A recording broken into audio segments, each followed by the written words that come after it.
माँ, आपके और पापा के लिए खाने में क्या बना दूँ? तुझे जो अच्छा लगे सबके लिए बना ले।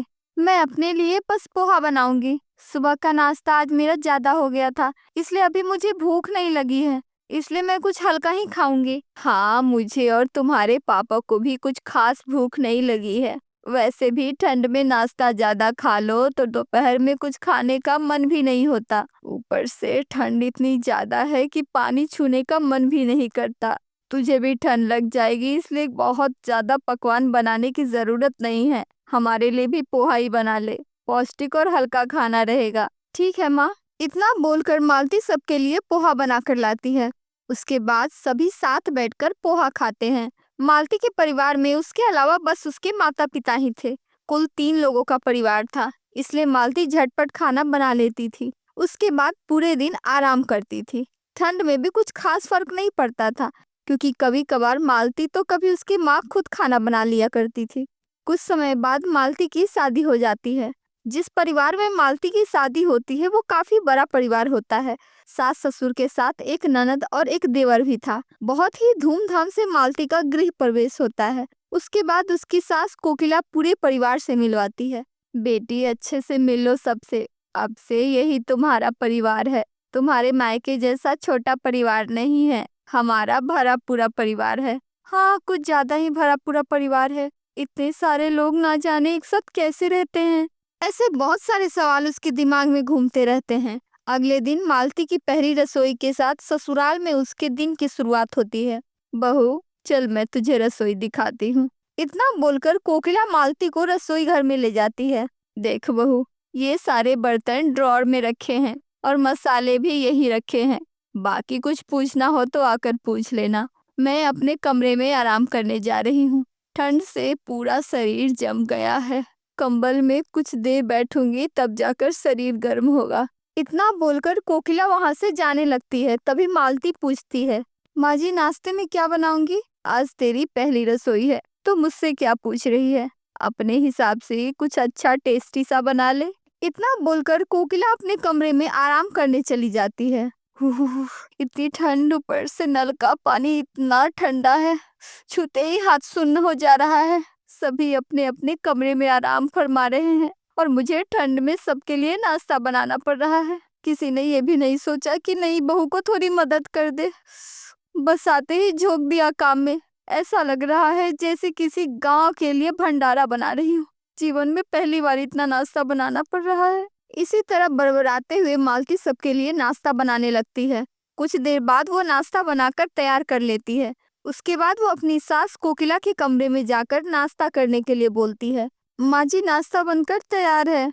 ठीक है, तू नाश्ता डाइनिंग टेबल पर लगा दे, मैं सबको बुला कर लाती हूँ। मालती टेबल पर सबके लिए खाना लगाने लगी। उसके बाद सभी कोकिला के साथ नाश्ता करने डाइनिंग टेबल पर आते हैं, लेकिन नाश्ता देखकर सभी का मुंह बन जाता है। भाभी, ये क्या बनाई हो? पोहा? वो तो मुझे दिख रहा है, लेकिन पोहा कौन खाता है? ये बीमारियों वाला नाश्ता किसके लिए बनाई हो? हम लोग अच्छा भला ठीक ठाक है, लेकिन माँ जी, इसमें बुरा क्या है? पोहा तो नाश्ते में सब खाते हैं। अरे भाभी, पोहा हमारे यहाँ कोई छूता भी नहीं है। अगर आपको बनाना ही था तो छोले भटूरे, खीर और टमाटर की चटनी बना लेते। क्या? इतना हैवी नाश्ता करेंगे तो खाना कैसे खाएंगे? उसकी चिंता तू मत कर, हमारे यहाँ सब हैवी ही खाते हैं। हाँ मालती, कल से ध्यान रखना, कुछ अच्छा नाश्ता बनाना जिससे सबका पेट भर जाए। ऐसे नाश्ते से हमारे घर में किसी का पेट नहीं भरता। लेकिन माँ जी, मैंने तो आपसे पूछा था कि क्या नाश्ता बनाऊं, लेकिन आपने ही कुछ नहीं बताया।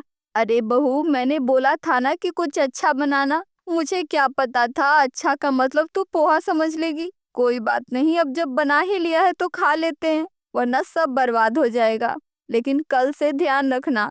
ठीक है माँ जी। इतना सुनाने के बाद किसी तरह उसके ससुराल वाले पोहा खाते हैं। उसके बाद उसके ससुर और पति दोनों काम पर चले जाते हैं। देवर, ननद और सास तीनों हीटर जलाकर हाथ सेकने लगती है। मालती इतने लोगों का नाश्ता बनाकर काफी थक गई थी, इसलिए आराम करने अपने कमरे में जाने लगती है। तभी उसकी सास बोली, अरे बहू, कहाँ जा रही है? माँ जी, काफी थक गई हूँ और ठंड भी ज्यादा लग रही है, इसलिए थोड़ी देर अपने कमरे में आराम करने जा रही हूँ। अरे बहू, पूरी रात तो आराम ही करना है। किसी ने पेट भर के नाश्ता नहीं किया है तो सबको भूख जल्दी लग जाएगी, इसलिए खाना की तैयारी जरा जल्दी कर ले। सूरज के पापा और सूरज भी आज खाना खाने दोपहर में आ जाएंगे। अब मालती को थके हारे बिना आराम किए वापस रसोई में जाना पड़ता है।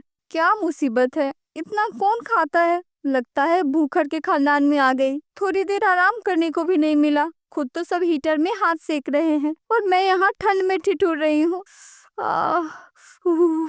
कितनी ठंड है। खाना तो ऐसे फरमाइश कर रहे हैं जैसे कोई होटल हो। लग नहीं रहा मैं बहू बनकर आई हूँ, मुझे तो लग रहा है इस घर की नौकरानी हूँ। किसी तरह गुस्से में मालती पूरी, खीर, सब्जी, टमाटर की चटनी बनाती है। उसके बाद डाइनिंग टेबल पर सास, ननद, देवर के लिए खाना लगा देती है। सभी खाना खा लेते हैं। उसके बाद मालती अपने कमरे में आराम करने चली जाती है। वो आराम कर ही रही थी तभी सूरज और उसके पिता खाना खाने ऑफिस से आते हैं। सूरज मालती को आवाज लगाता है। मालती कहाँ हो, खाना दो, बहुत जोरों की भूख लगी है। उफ़ो, जब भी आराम करने जा रही हूँ कोई न कोई जगा देता है।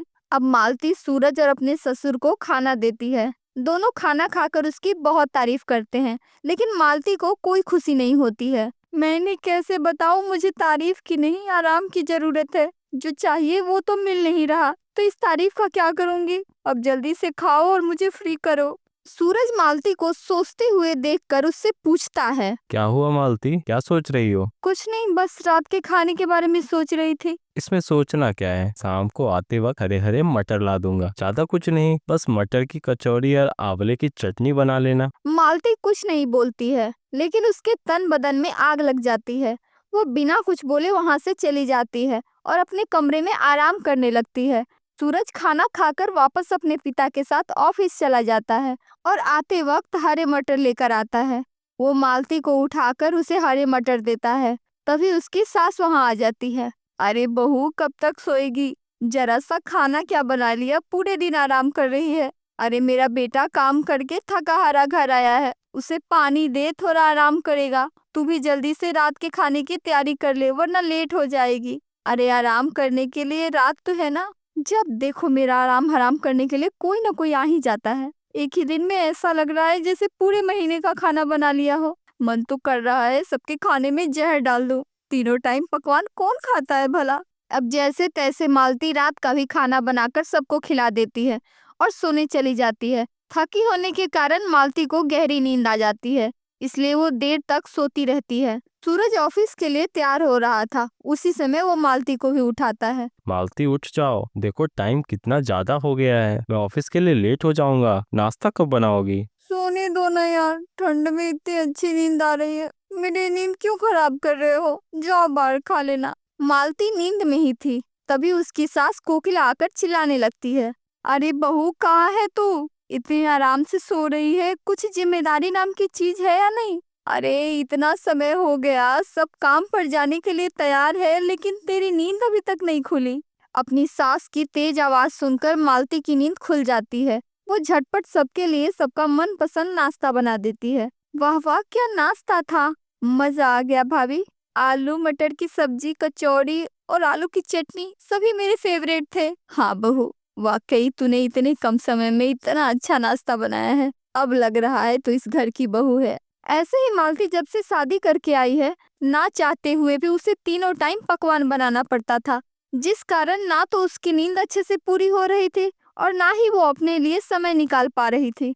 मना करने पर उसकी सास उसे डांटने लगती थी। ज्यादा काम करने की वजह से मालती को ठंड लग गई। उसके बाद सूरज डॉक्टर को घर बुलाता है। इन्हें सख्त आराम करने की जरूरत है, बहुत ज्यादा ठंड लग गई है, 1 हफ्ते तक आपको पानी छूना भी नहीं है। ठीक है डॉक्टर, हम मालती का पूरा ध्यान रखेंगे। मालती का इलाज करने के बाद डॉक्टर चले जाते हैं। माँ, जब तक मालती ठीक नहीं हो जाती तब तक घर का काम आपको और मीरा को ही करना पड़ेगा। क्या? ये क्या बात हुई भाई, मुझसे काम नहीं होगा? काम नहीं करेगी तो क्या खाएगी? अरे सूरज बेटा, मैं अकेले थोड़ी ना करूंगी, मीरा मेरी मदद जरूर करेगी। अब घर के काम कोकिला के साथ उसकी बेटी मीरा संभालती है। ठंड में न जाने क्या क्या करना पड़ रहा है। ओह, इसी तरह दोनों माँ बेटी बस एक दिन ही 3 टाइम का खाना बनाती है। उसके बाद दोनों माँ बेटी की हालत खराब हो जाती है। अरे ये क्या बनाया है नाश्ते में? अब से यही मिलेगा। शुक्र है कुछ तो मिल रहा है खाने को, अगर नहीं बनाती तो वो भी नहीं मिलता। मुझसे ठंड में कुछ नहीं होगा। अगले दिन मीरा भी बीमार हो जाती है। उसके बाद पूरे घर वाले को मालती की परेशानी समझ आती है। सबसे पहले कोकिला जाकर मालती से माफी मांगती है। मुझे माफ कर दे बहू, मैं तुम्हारी तकलीफ समझ नहीं पाई और तीनों टाइम तुमसे खाना बनवाती रही।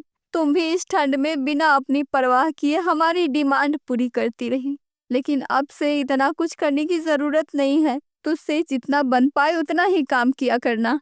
हमारे लिए तुम्हारी सेहत से बढ़कर कुछ भी नहीं है।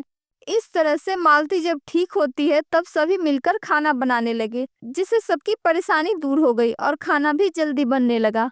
अगर आपको वीडियो अच्छा लगा तो वीडियो को लाइक करें और चैनल को सब्सक्राइब कर दें।